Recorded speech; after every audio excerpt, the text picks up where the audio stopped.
સુરતમાં international fraud અને કૌભાંડનો મામલો સામે આવ્યો છે। સુરતમાં ઇન્ટરનેશનલ સાયબર ફ્રોડ અને હવાલા કૌભાંડનો મામલો સામે આવ્યો છે।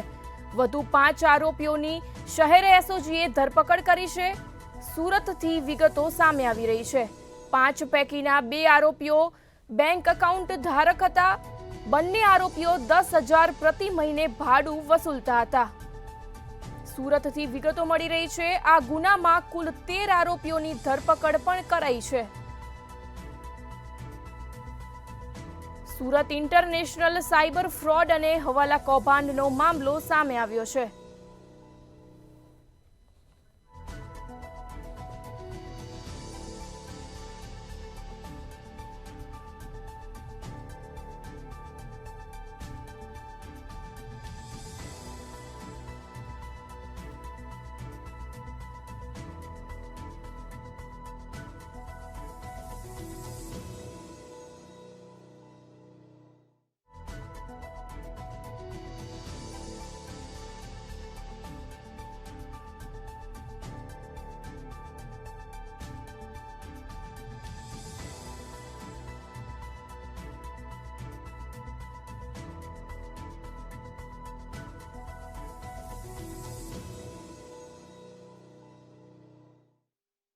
હદમાં એક મકબૂલ ડોક્ટર અને એના ફેમિલી મેમ્બર્સ તથા અન્ય લોકો હવાલાનો કૌભાંડ ચલાવતા હતા।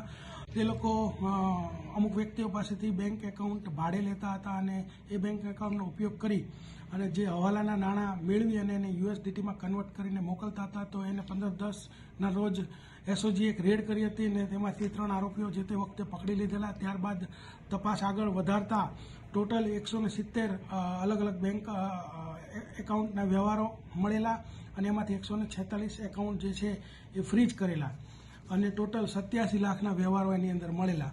તો જે તે વખતે મકબૂલ ડોક્ટરને એ લોકોની પૂછપરછ કરતા આગળ એ જાણવા મળ્યું હતું કે ઓમ પંડ્યા જે વ્યક્તિ છે, મહેશ દેસાઈ છે કે જે દુબઈ રહે છે, એનો માણસ છે ને એ આનો આખો જે વ્યવહાર છે કરે છે। તો ઓમ પંડ્યાને ગત રોજ એરેસ્ટ કરેલો। ત્યારબાદ ખબર પડેલી કે એની સાથે બીજા 3 વ્યક્તિ જોડાયેલા છે। એક અલી મહેંદી અને